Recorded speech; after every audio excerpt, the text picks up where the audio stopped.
Bueno, como se los había anunciado, tenemos la columna semanal de Ricardo Pose, que ya está en línea, pero antes de meternos de lleno en este tema que traemos hoy, que trae él porque escribió un buen artículo en Caras y Caretas, me gustaría preguntarle a Ricardo Pose, ¿qué dice del mate? ¿El mate de a dónde proviene? Yo acá realicé una breve encuesta entre los poquitos que somos acá en el estudio. Pablo coincidió conmigo, el mate es de procedencia guaraní. ¿Vos qué decís, Ricardo? Buenos días. Bueno, es la primera encuesta que me hacen que ya me adelantan la respuesta, pero está muy bien. Sí, yo, leyendo lo poco de historia, bueno, sí, coincido que seguramente el origen tenga que ver con la cultura guaraní, como tantas otras cosas que hemos heredado, también en nuestra topografía y en algunas de las denominaciones de nuestra fauna y flora. Pero sin duda el mate tiene ese origen. Ese origen, ya está. Así que le podemos decir a este corredor de Fórmula 1 que ya está, fin de la discusión, el mate es guaraní, ni uruguayo ni argentino. Buen día, Ricardo, ahora sí. Buenos días, Mónica, buenos días, audiencia. Bueno, bien, está bueno empezar así, con un poco... Como un poco más distendido, ¿viste? Porque a veces somos medio serios y como que nos vamos de lleno a esto. Pero comentaba hoy cuando comenzaba el programa, ¿no? Que la mayoría de los diarios, tanto argentinos como uruguayos, la mayor parte, los titulares son las declaraciones que hizo este muchacho y bueno, y que después se salió a retractarse, ¿no? Creo que un poco más de lo que nos dolió a los uruguayos no fue el mate de a dónde provenía, sino que nos dijeran que somos una provincia argentina. Creo que eso, al menos a mí, fue lo que más me dolió. Sí, claro, uno siempre, bueno, sí, estas cuestiones viejas, pues, el origen de la nacionalidad de Gardel, el origen del dulce de leche. Sí, bueno, avancemos. Nos vamos a estas 63 propuestas que tiene el presidente Yamandú Orsi, ¿no? Con todo su equipo, pero me mata el título, remando en dulce de leche.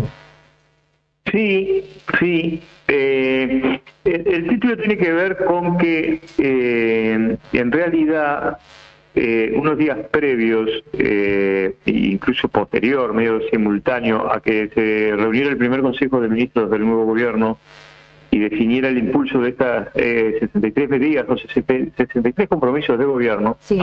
El ministro de Economía, Gabriel Odone, había dado primero a la bancada del legislador del Frente Amplio y luego lo ratificó en la Comisión de Hacienda, que de alguna manera en el Parlamento ya empezó por el estudio y el análisis de lo que va a ser el primer mensaje presupuestal de este gobierno, la situación económica del país, ¿no?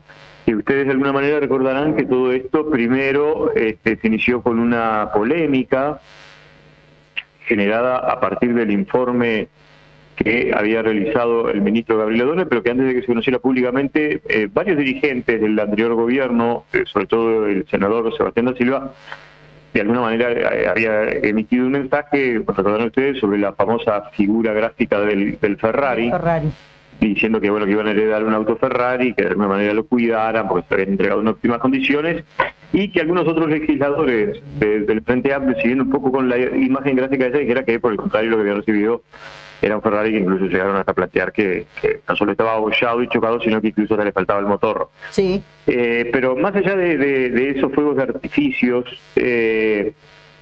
lo cierto es que, bueno, el informe que presenta finalmente Gabriel Odone, que además hay que decir a todo esto, fue el que achicó un poco ese debate, diciendo que, bueno, que en realidad ni una cosa ni la otra, que es cierto que las deudas pública había crecido y que los números no estaban del todo bien, pero que tampoco se podía hacer alarmismo en esas. A ver, hay que entender que si hay alguien que escucha con especial atención a Gabriel Odone, son los inversionistas y los futuros inversionistas, ¿no? Claro. Y él me parece que consciente de esa situación, me parece que a veces está bien, intenta matizar un poco el discurso y el mensaje, porque necesita llevarle a los inversores un poco de tranquilidad. Claro, pero es como decirles, estamos mal, pero no tan mal.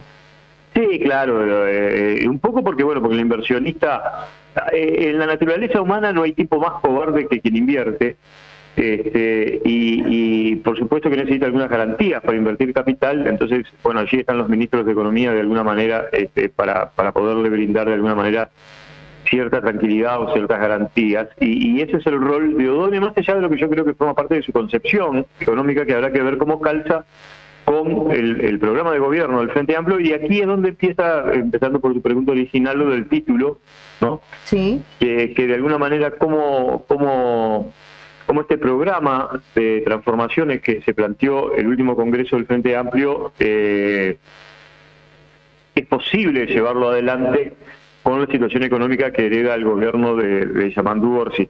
En un debate además que yo creo que hay que tratar de hacerlo con la mayor transparencia posible, porque también es cierto que, bueno, de alguna manera ante las declaraciones de varios dirigentes del Frente Amplio, en las condiciones que se había encontrado el país, varios dirigentes nacionalistas salieron a plantear que en realidad la situación no era tan mala, pero que ahora se utilizaba ese argumento para, en definitiva, tener un respaldo cuando no se pueda cumplir con algunas promesas de campaña que se hizo.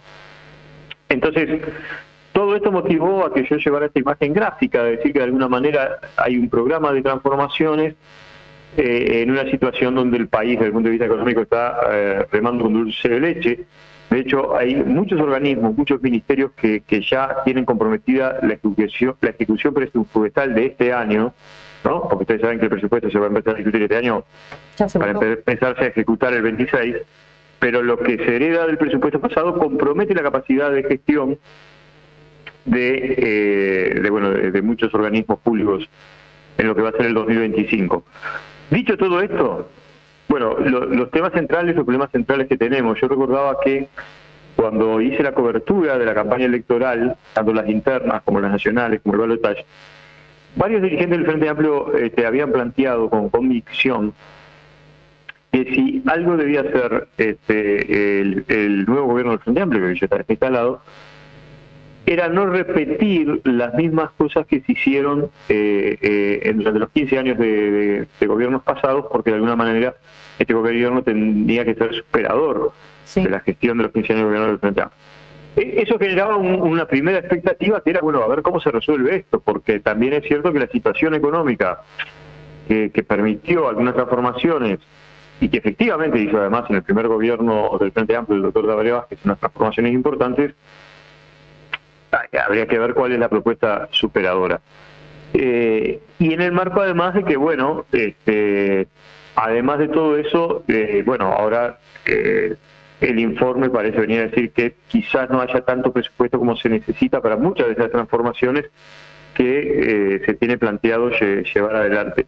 Y ahí me parece que hay una primera línea de debate vieja, pero que sobre todo hace a los sectores del progresismo y de la izquierda, que primero, está bien, programa y plan de gobierno no es lo mismo, ¿no? Sí. El programa es aquello que vos te sentás en un congreso a discutir y a elaborar y te imaginás que debes hacer y papá. El plan de gobierno es, bueno, la ejecución concreta de aquello que de alguna manera te imaginaste en el programa. Si bien es cierto que la posibilidad de llevar a la práctica el plan de gobierno, de lo que decía el programa, no puede ser, no debería ser tan cambiante que quede una cosa totalmente distinta a la que vos te planteaste en el programa, porque de alguna manera el programa es el acuerdo político. Sí.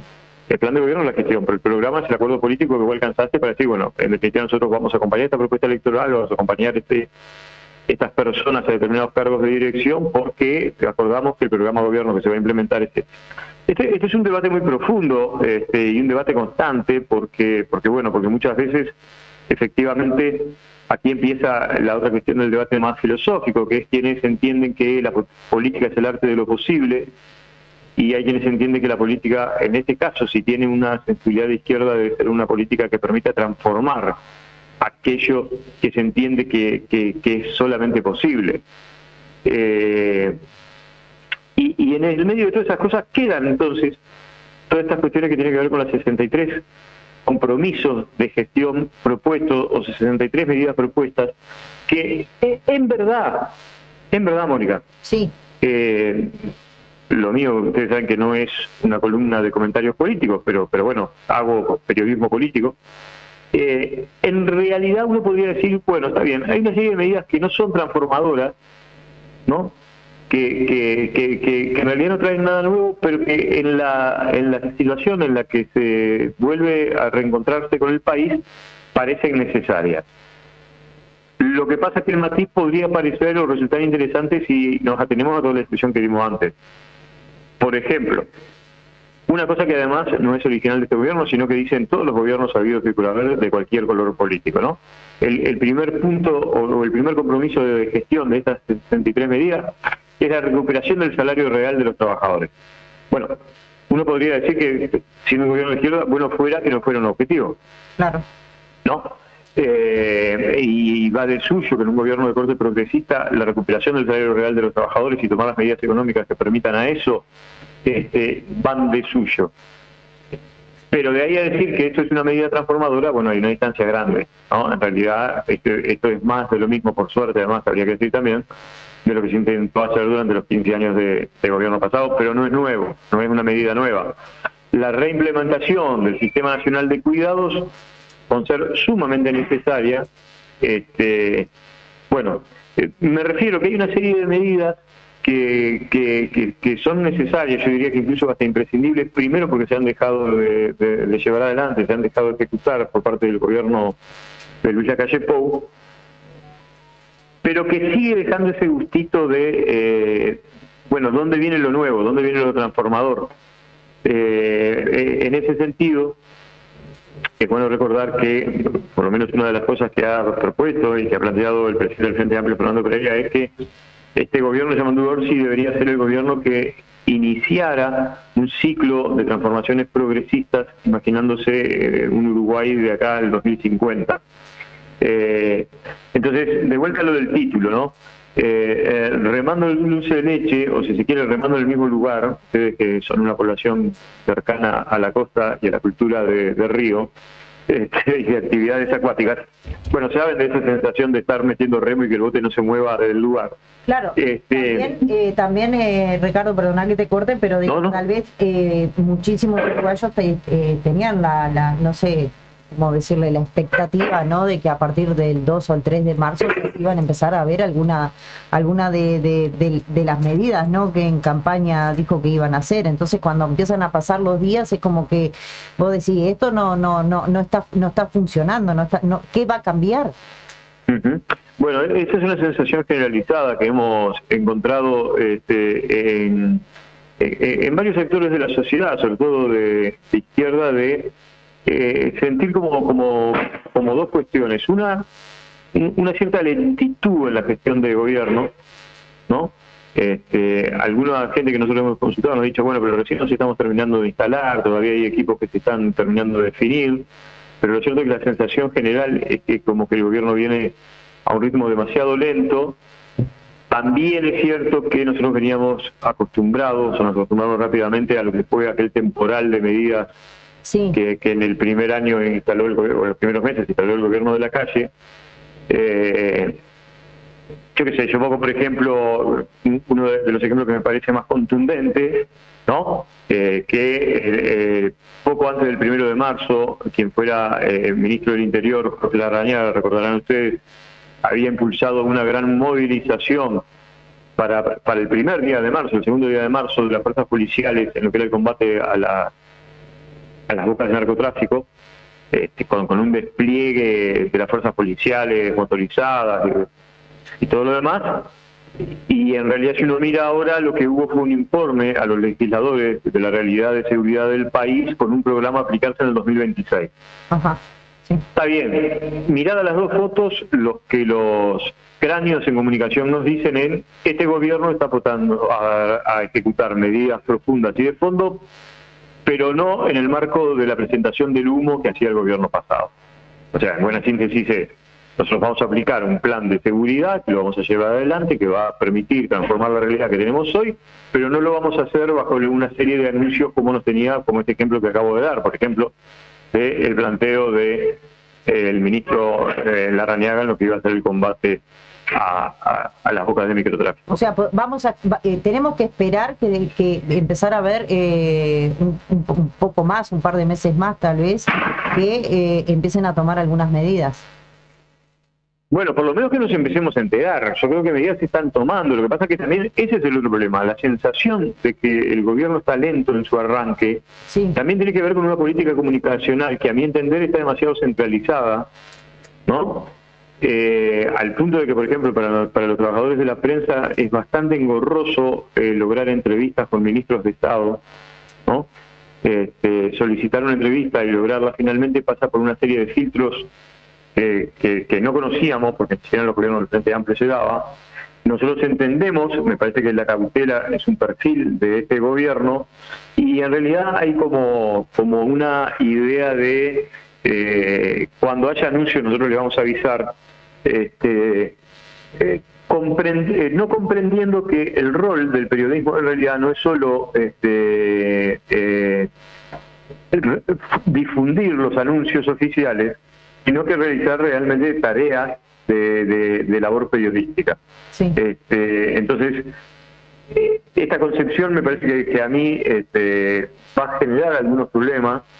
En esta teoría, me parece que acá hay dos prácticas. Una que es una definición política, es decir, en tanto nosotros nos encargamos de anunciar los anuncios de las medidas que vamos a hacer, o de las actividades que vamos a hacer, tenemos cierto control sobre el manejo de la gestión del gobierno.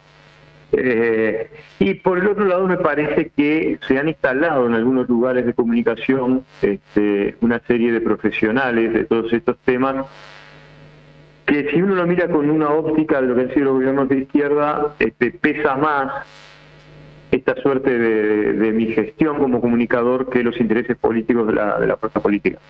Pero bueno, es cierto, estamos en abril, Uruguay arranca cuando llega el último ciclista, no nos apuremos, pero estas son las sensaciones que están generando. Sensaciones que se generan además, como te decía hoy, bajo esta lógica de tener un presupuesto que ya se sabe va a estar condicionado, de medidas que algunas realmente pudieran resultar interesantes, pero que no sabemos muy bien cómo se aplicarían, en la medida, por ejemplo, que va a haber un plan de seguridad que va a estar pronto para poderse aplicar a partir del 2026. Entonces, una de las gran preguntas que se hace con lo que pasa durante el 2025. Sí. Aquí hay algunas propuestas interesantes, por ejemplo, que finalmente el Instituto Nacional de Rehabilitación va a salir del Ministerio del Interior y se va a generar como un organismo autónomo, independiente, posiblemente dependiente del Poder Ejecutivo. Habrá que ver allí dónde lo colocan. Pero, bueno, la salida del Instituto Nacional de Rehabilitación del Ministerio del Interior es una vieja reivindicación de los operadores penitenciarios, pero también de la fuerza política del Frente Amplio. Finalmente habrá que ver qué pasa con lo que seguramente está planteado allí, que es la creación del Ministerio de Justicia, ¿no? Transformaciones que se van a dar justamente que tienen que ver y que van a impactar además en este tema de un plan de seguridad.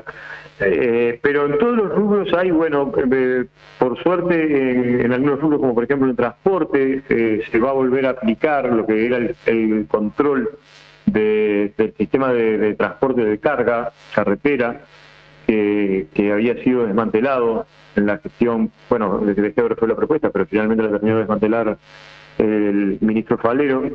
Es decir, que empieza a aparecer un conjunto de medidas que habrá que ver cuáles de ellas. Yo creo que algunas son aplicables en el corto plazo, otras dependerán claramente de su desarrollo, de la ejecución presupuestal posible y disponible. Pero bueno, claramente ahí estamos teniendo, y a mí lo que me preocupa más, Mónica, en este escenario, son tres señales que tienen que ver con la política exterior de Uruguay. Que claramente, si bien muchas de estas medidas no estaban planteadas en la 63, sí están en el programa del Frente Amplio, y uno puede llegar a entender que las definiciones empleadas hasta ahora hacen un poco de ruido, por ejemplo, y no sé si pudiéramos entrar en ese tema, sí, que sería un poco el tema del cierre de la columna. Hay tres aspectos que, está bien, todo gobierno hereda en sus primeros meses de gestión algunas definiciones que quedaron del gobierno anterior, y en esto el gobierno de la calle ha sido inteligente en firmar hasta febrero y hasta el último día de gestión medidas que sabían que iban a condicionar los primeros meses de gestión de este gobierno. Una de esas tantas medidas, podríamos hablar del proyecto Neptuno, pero estamos hablando de política exterior, tuvo que ver con un proyecto de ley que envió el presidente de la calle a la Asamblea General y que la Asamblea General lo derivó a la comisión pertinente y que luego recién pudo volver a ingresar a la Cámara de Senadores en este periodo, que tenía que ver con la autorización del ingreso de tropas de élite del Ejército de los Estados Unidos para adiestrar en ejercicios conjuntos a tropas de élite de las Fuerzas Armadas uruguayas. Esto que fue votado en el Senado con la fundamentación en contra del senador comunista Óscar Andrade, para nosotros, si bien tiene una cuestión administrativa que alguien podría decir, bueno, el Frente Amplio estaba obligado a votarlo porque esto ya venía condicionado del gobierno anterior, lo cierto es que en algún momento va a haber que definir si esas definiciones que el programa del Frente Amplio toma con respecto a política exterior y con respecto a identificar quiénes son los organismos internacionales y los gobiernos internacionales que de alguna manera impactan en las posibilidades de desarrollo del país, en algún momento va a tener una expresión ejecutiva clara, ¿no? Sí. Porque además la experiencia de estos ejercicios conjuntos que hacen las tropas de élite del Ejército de los Estados Unidos, lo viene desarrollando con varios ejércitos del mundo, en algunos países ha traído problemas, ¿no? Es decir, por ejemplo, el adiestramiento, porque prácticamente estos son ejercicios de comando, no son ejercicios de ejércitos regulares, ¿no? Que son ejercicios de formación de grupos comando que permiten actuar, digamos, por fuera de las reglas convencionales de una guerra entre ejércitos regulares. En algunos países ha traído problemas porque con el pretexto de combatir el narcotráfico, la contrainsurgencia se ha utilizado como grupos paramilitares. Si bien uno podría decir que Uruguay no tiene las características en el mediano plazo al menos de que esto pudiera ser un problema, bueno, en algún momento el gobierno de Yamandu Orsi y su Cancillería va a tener que ver cómo se expresa en las medidas concretas el tema de una definición de no tener el país con un grado de soberanía que esté sometida a los grandes centros del poder imperial. Allí hay un primer problema. El segundo aspecto tiene que ver con el tema de este debate que corre a lo largo y ancho del planeta, si lo que está sucediendo en Gaza y Cisjordania es un genocidio o es una guerra, ¿no? Sí. Porque según como uno se pare allí en esa definición, podrá definir qué es lo que está sucediendo y por lo tanto en política exterior cómo se maneja.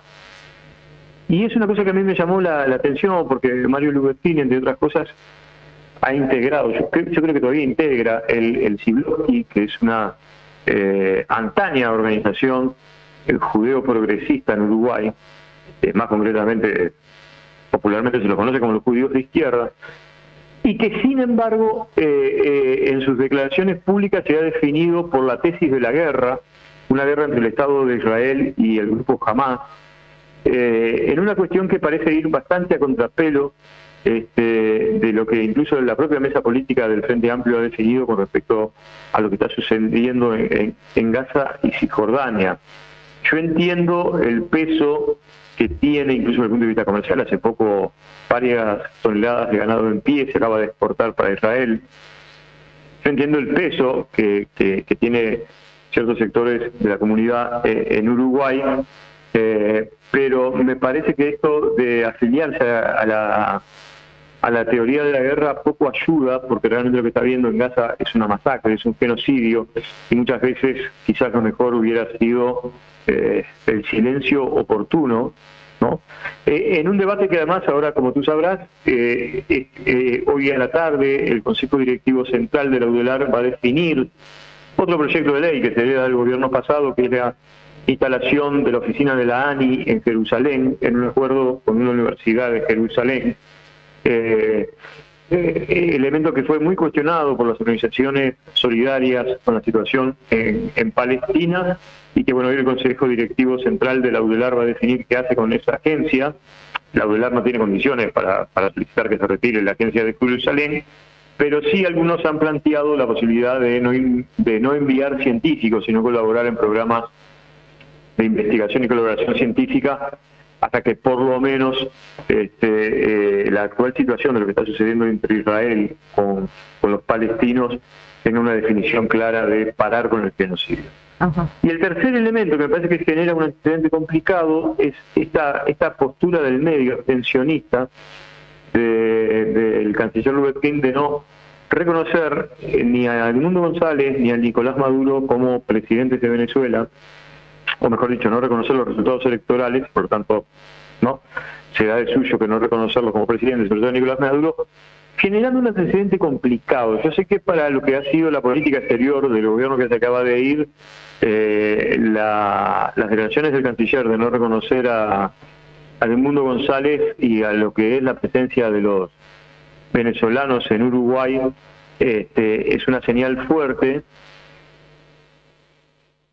pero lo cierto es que cuando el propio gobierno de los Estados Unidos, fíjense ustedes, de Donald Trump, envía una delegación para que se reúna con una delegación del gobierno de Maduro, más allá de toda la situación que hay ahora, bueno, que se ha tensado un poco más, pero de alguna manera es un reconocimiento implícito de vamos a tomar medidas contra ese gobierno, pero ese es el gobierno que hay en Venezuela. Sí. Bueno, esto me parece que también está dentro de los problemas de que no hace más que agregar más dulce de leche, si se me permite la expresión, sí, a un barquito que, bueno, sigue remando en dulce de leche, y es este barquito del gobierno progresista, que, ojo, yo decía, y para terminar, que en el voto de Yamandu Orsi me parece que hubo como dos bloques o dos segmentos expresados de la sociedad que lo votaron.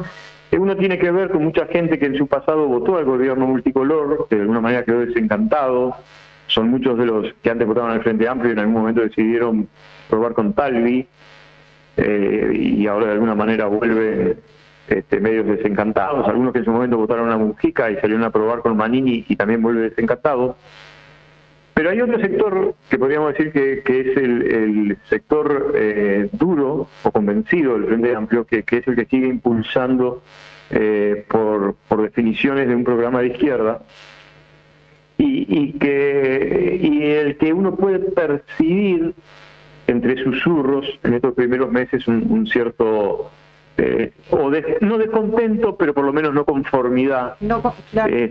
Y eso me parece que debería ser atendible.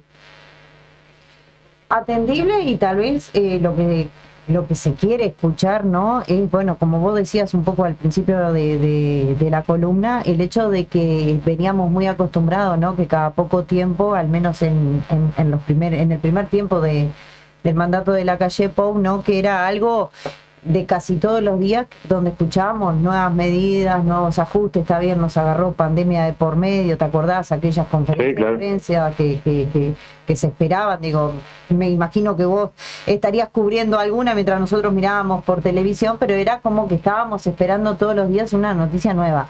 Y tal vez lo que se espera ahora también es esto, ¿no? ¿Qué noticias, qué novedades, qué es lo que va a pasar cuando vemos que por ahora viene todo muy tranquilo? Sí, porque además, a ver, yo entiendo esta política del no humo que plantean los actuales comunicadores del gobierno de Orsi en cuanto a aquellas medidas, pero lo cierto es que cuando vos generás una expectativa de transformación, de cambio, todo puede parecer humo, pero alguna señal clara hay que dar. Claro.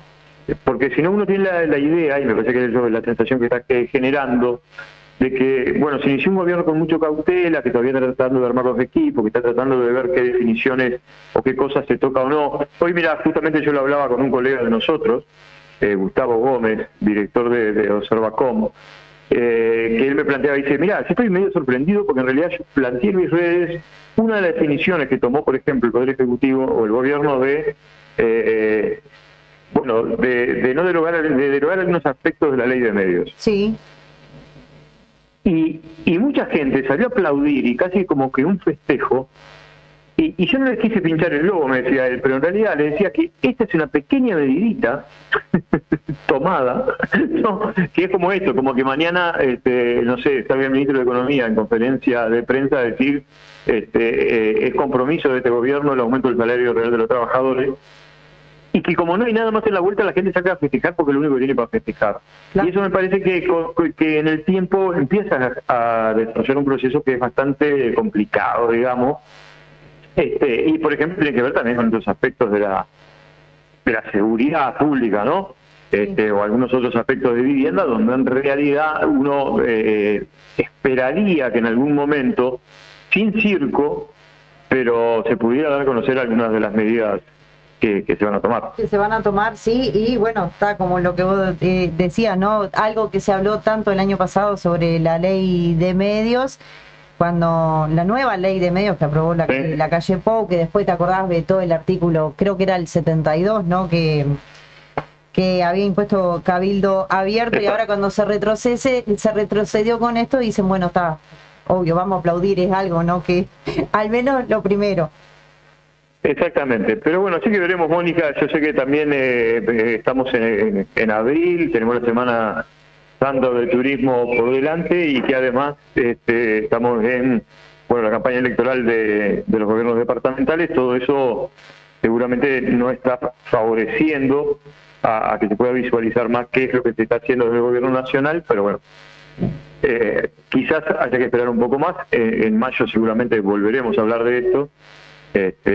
Sí, por ahora. No tengo mucha expectativa que el 1 de mayo los trabajadores estén en condiciones de celebrar el haber recuperado salario real, pero bueno, será una de las tantas expectativas. Y acá en Colonia como que medio complicado, me parece. Bueno, te estarás al tanto de que cerró la planta de Calcar en Tararira, ya había cerrado, sí, claro, el año pasado en Carmelo, y este año lamentablemente le tocó a la localidad de Tarariras.